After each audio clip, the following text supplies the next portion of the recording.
Buenas noches amigos, ¿cómo están? En esta oportunidad para hablar una vez más de logística, pero vamos a tratar un tema referido a la logística internacional. Como todos nosotros sabemos, y como lo hemos dicho en videos anteriores, la logística, sin importar si es nacional, internacional, pública o privada, tiene exactamente los mismos principios. Principios tales como rotación de inventarios, principios tales como almacenamiento, distribución, reclutamiento y selección de proveedores y otros elementos más.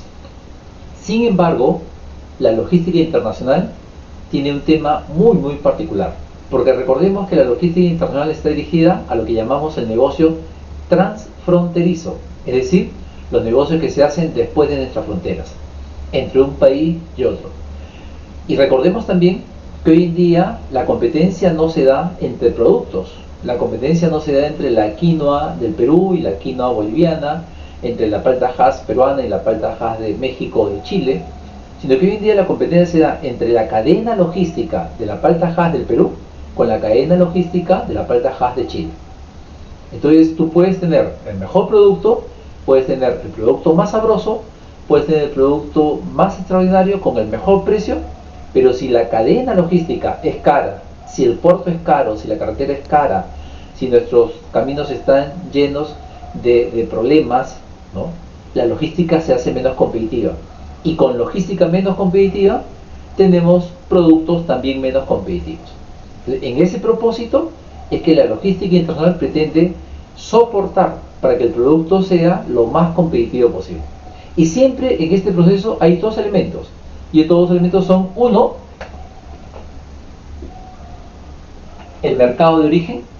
¿Qué podría ser el mercado de origen, el puerto de origen, el almacén de origen? ¿Sí? Que parte de aquí hasta el mercado de destino. ¿Qué podría ser el puerto de destino? ¿Qué podría ser el almacén de destino? En este negocio, lo que se hace, como dije hace un momento, es generar negocios entre personas que no son de nuestro propio país, que están fuera de nuestro país. Y lo que se requiere es que usualmente se utilice algún medio de transporte. Este medio de transporte podría ser marítimo, podría ser aéreo, podría ser terrestre, ferroviario o de otro tipo, ¿no? Yo voy a colocar acá un barquito, señalando como que nuestra mercancía sale de nuestro puerto de origen y llega aquí, este mismo barco llega al puerto de destino. Pero para que este propósito se dé de la mejor manera, la logística internacional está soportada con una serie de convenios internacionales. El primer contrato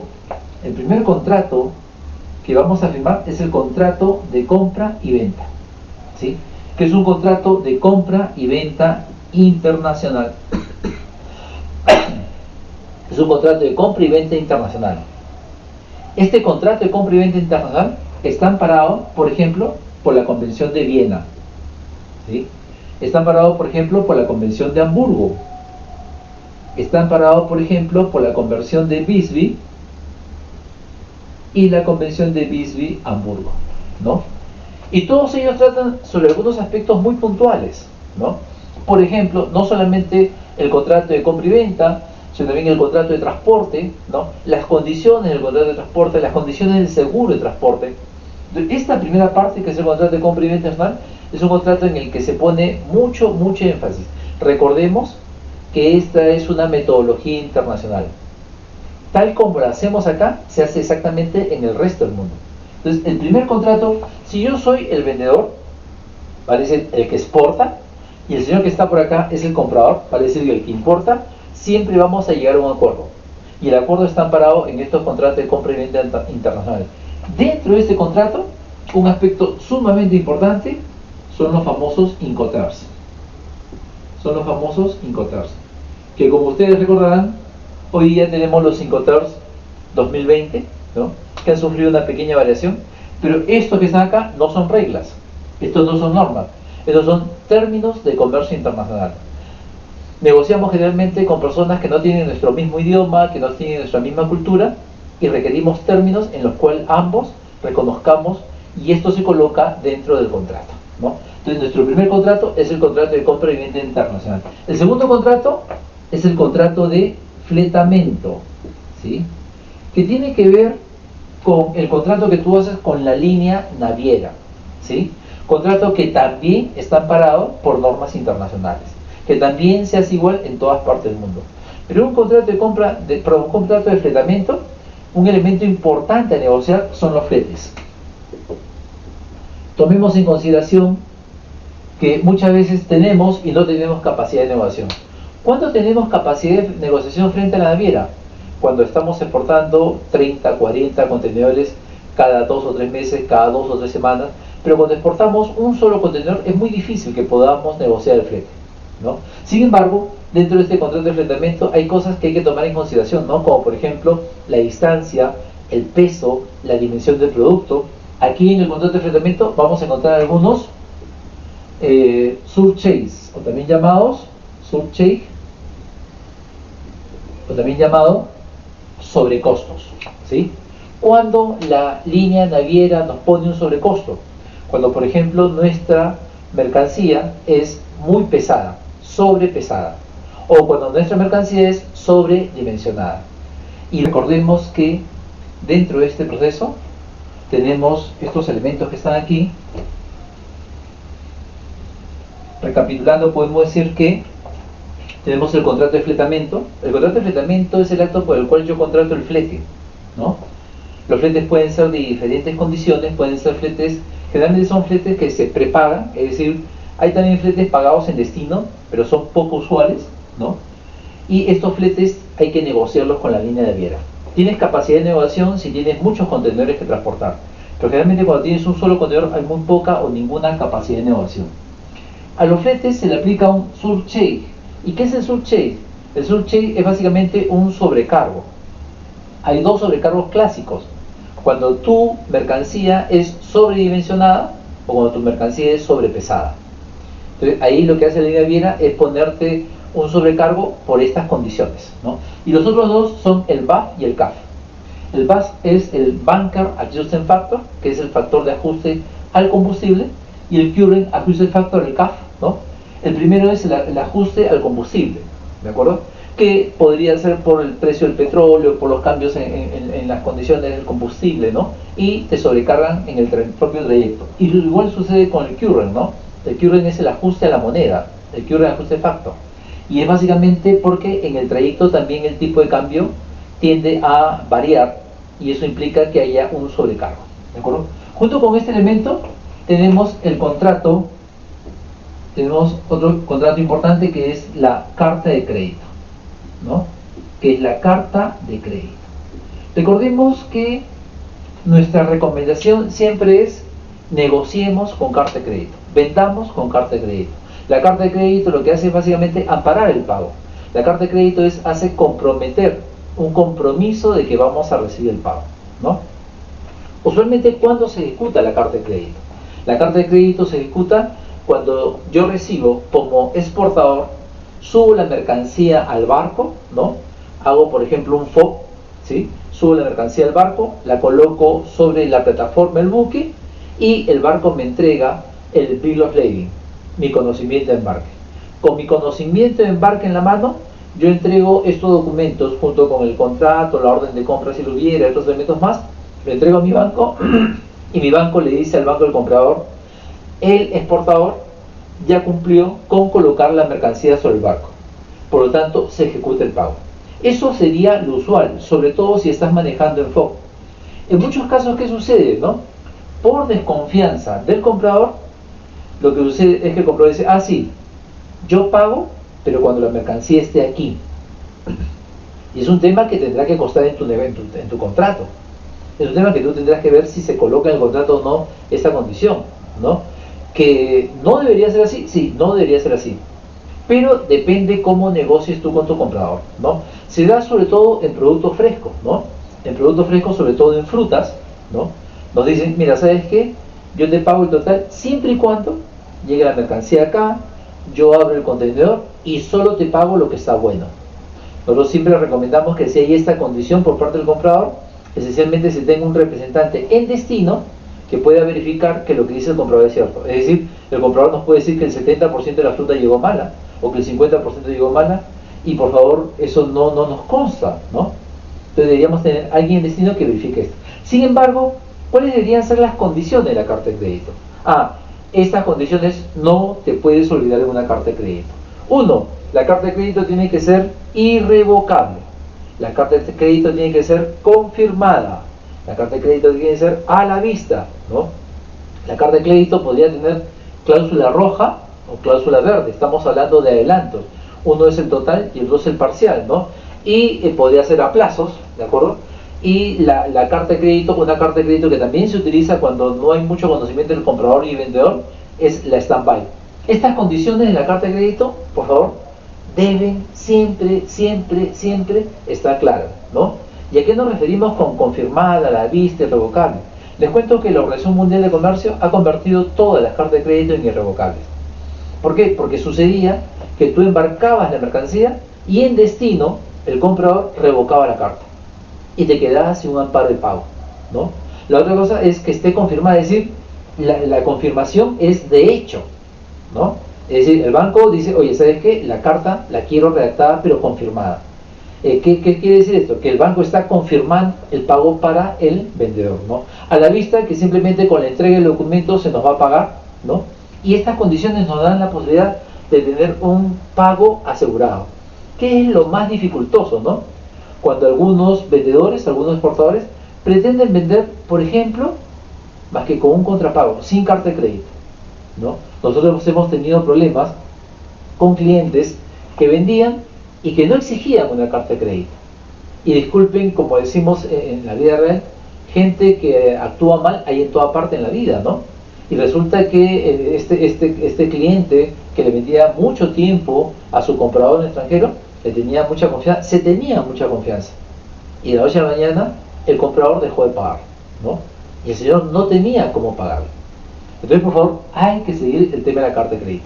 Y el último elemento es un tema también importante, el tema de los seguros. El tema de los seguros, ¿de acuerdo? Ojo, ojo, ojo. ¿Es importante contratar un seguro? ¿Cómo no va a ser importante? Claro que es importante contratar un seguro. ¿Se debe contratar un seguro siempre? No, no siempre se debe contratar un seguro.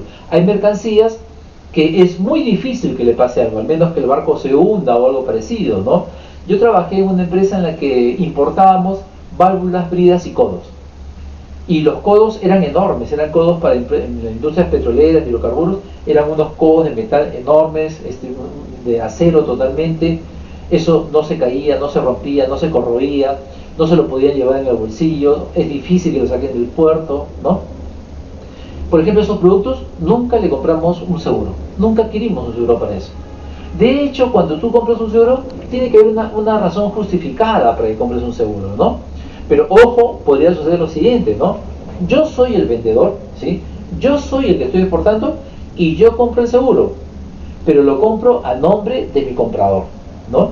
Y usualmente lo que va a suceder es que la compañía que te presta el seguro se ajusta a una serie de condiciones, ¿no? Que por ejemplo la carga esté bien embalada, que la carga esté puesta en contenedor, que la carga esté seguro. Es lógico que si la mercancía es peligrosa, si la mercancía es muy cara, si la mercancía es costosa, si la mercancía es muy delicada, ¿no? Es muy frágil, el seguro sea mucho más caro, ¿no? Ahora, también depende del seguro las rutas por las que vamos. Hay rutas totalmente establecidas, hay rutas que son muy usuales, en las cuales no tenemos muchos problemas para manejar el tema del seguro, ¿no? Por ejemplo, Callao, Los Ángeles, Callao, Miami, ¿de acuerdo? Pero hay rutas que no son así, ¿no?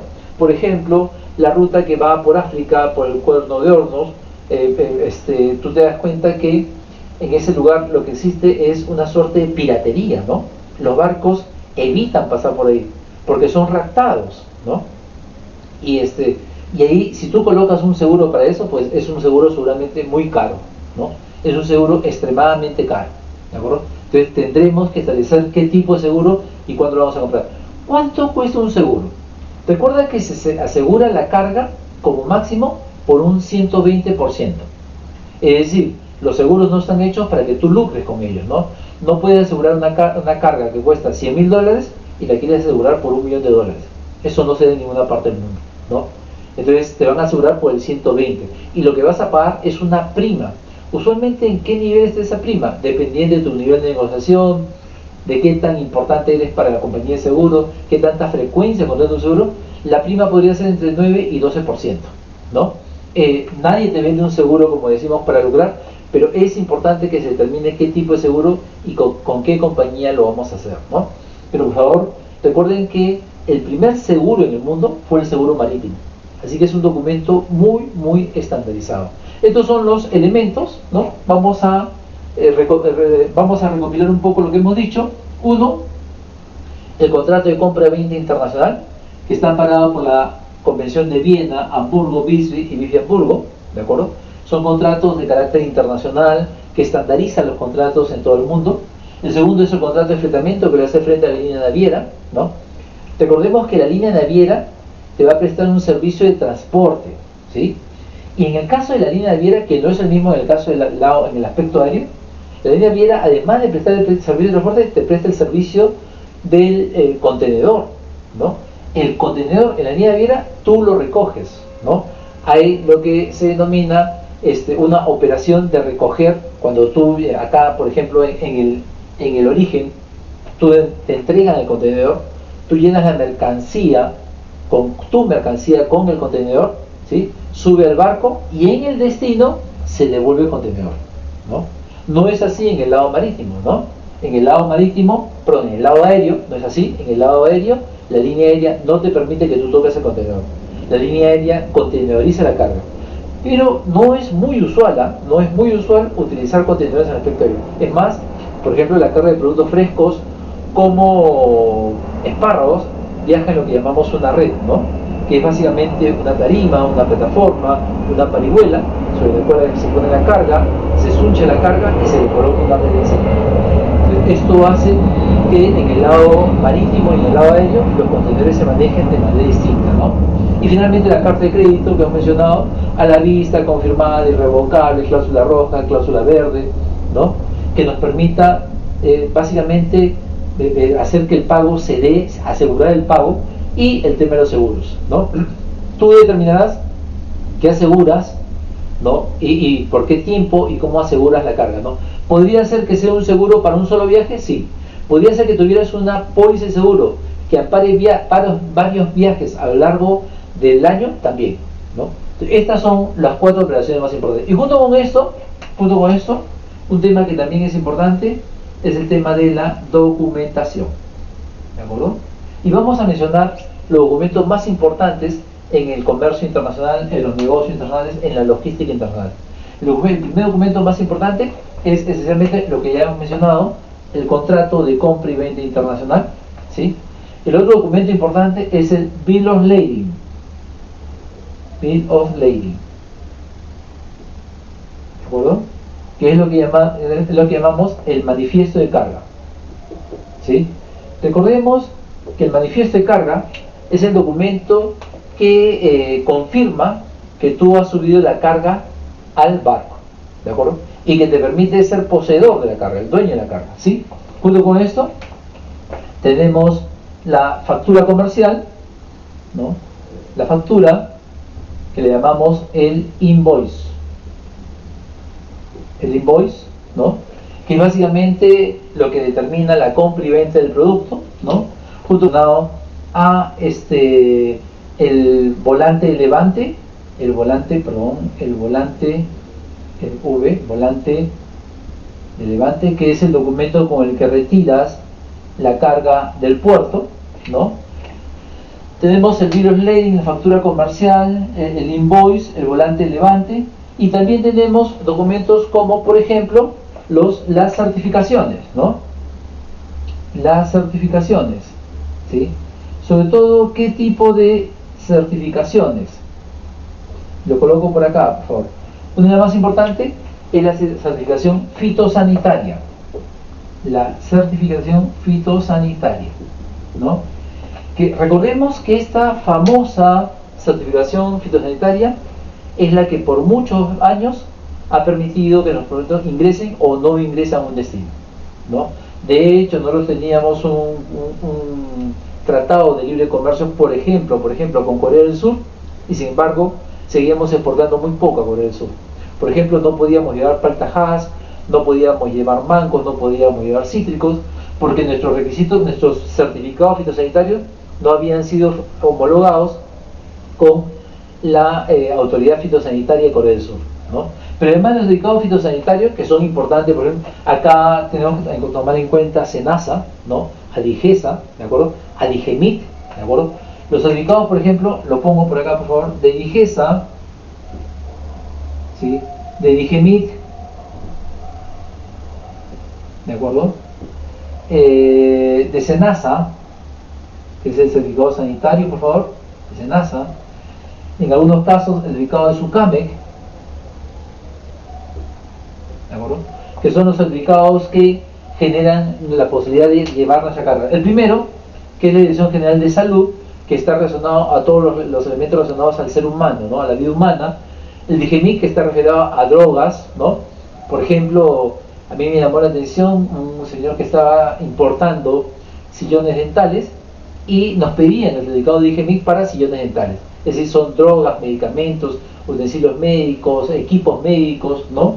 El tema de SENASA, que son los certificados fitosanitarios, que tal vez son los más importantes para la agroexportación, y el tema de SUCAMEC para el tema de la pólvora, armas, equipos militares y cosas como esa, ¿no?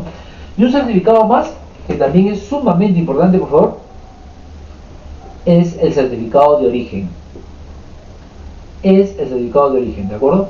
Que recordemos que el certificado de origen nos lo entrega usualmente la Cámara de Comercio, ¿no? De hecho, está reglamentado por la Cámara de Comercio Internacional, ¿no? Pero en el Perú, el certificado de origen también lo puede entregar la Sociedad Nacional de Industrias en determinadas partes del país, o también lo puede entregar ADEX, ¿no? Pero el certificado de origen usualmente lo requerimos ante la Cámara de Comercio, en este caso acá en Lima, la Cámara de Comercio de Lima, ¿no? ¿Por qué es importante el certificado de origen? Porque el certificado de origen, como su nombre lo indica, certifica de qué país proviene la mercancía. Una vez que tú sabes de qué país proviene la mercancía, esta mercancía puede ampararse a los tratados internacionales. Por ejemplo, nosotros tenemos tratado internacional con Estados Unidos y decimos nuestra mercancía ingresa sin pagar impuestos, ¿no? Sin pagar a valores ni nada parecido, ¿no? Y esto nos permite que nuestra mercancía ingrese sin estos pagos, ¿no? Entonces el certificado de origen cumple una función sumamente importante, ¿no? Y sí, es también importante que el certificado de origen se haga básicamente exigible por parte del comprador e importador, pero también es importante que ese certificado de origen, como se está haciendo ahora, ¿no?, se entregue a través de mecanismos electrónicos, ¿no? Bien, este es un resumen un poco apretado de lo que es la logística internacional, el comercio internacional y algunas de las condiciones, ¿no? Espero que haya sido de su agrado y nos vemos muy pronto a través de otra entrega. Buenas noches.